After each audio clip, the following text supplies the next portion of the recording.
Bonjour, bonsoir.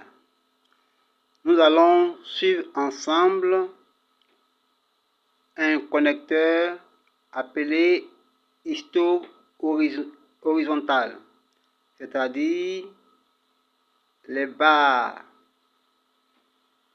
horizontales ici de couleur rouge que nous avons nommé histo horizontal bas. De couleur verte, nous appelons histo horizontal haut.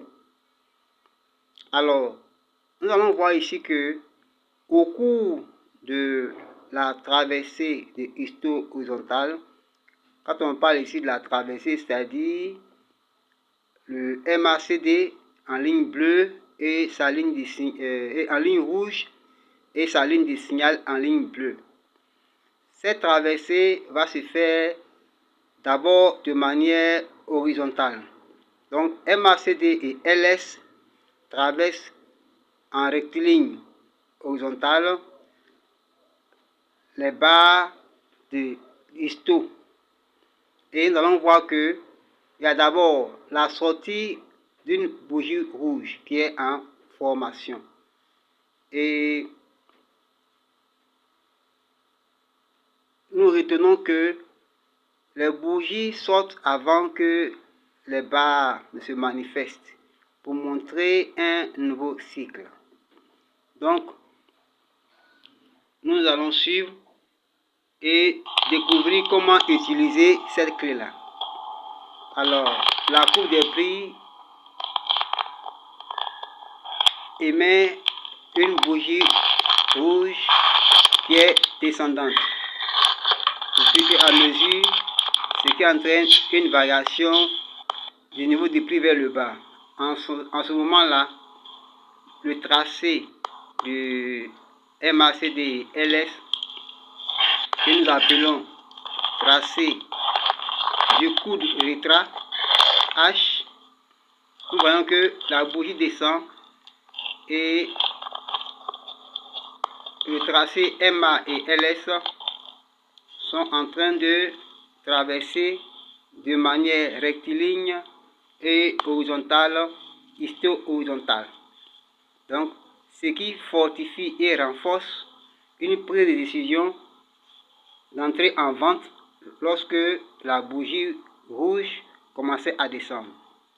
Vous voyez qu'il y a une continuité de la baisse et une continuité aussi du mouvement rectiligne à travers les barres horizontales.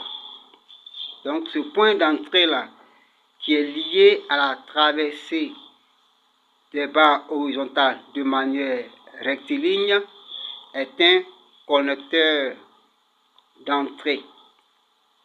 Donc lorsque nous nous trouvons devant une bougie rouge d'Est qui descend et une traversée rectiligne des barres horizontales ou de histo horizontales, notre prise de position en vente est justifiée. Voilà. Donc vous voyez que au fur et à mesure, une première bougie moyenne a été déjà construite. Maintenant, on va entamer encore une deuxième. Donc, ce qui veut dire que c'est des pipes qui sont engrangées.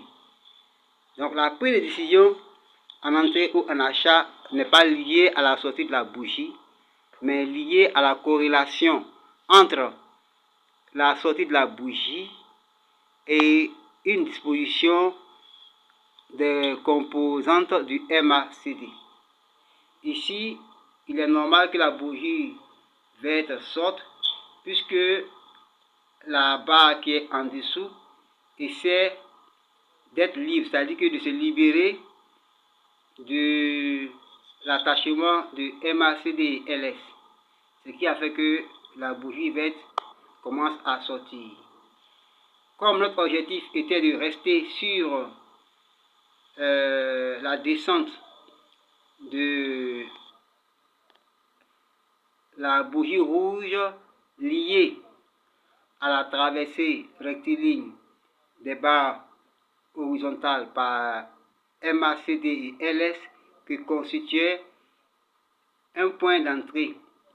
Donc ici, quand on parle de connecteur, c'est traverser des barres horizontales de manière rectiligne par MACD et LS. Et dans notre jargon, on parle de tracé du coude rétras ou tracé après le coude rétras. Le coude rétras, c'est la courbure du MA posée sur la majeure de l'histogramme, ici en double pic, c'est-à-dire deux barres identiques, mais dont la taille est plus grande que toutes les autres barres. Donc voici montré ici une clé d'entrée via le connecteur histo-horizontal. Merci et à tout à l'heure pour les prochains points d'entrée et les connecteurs.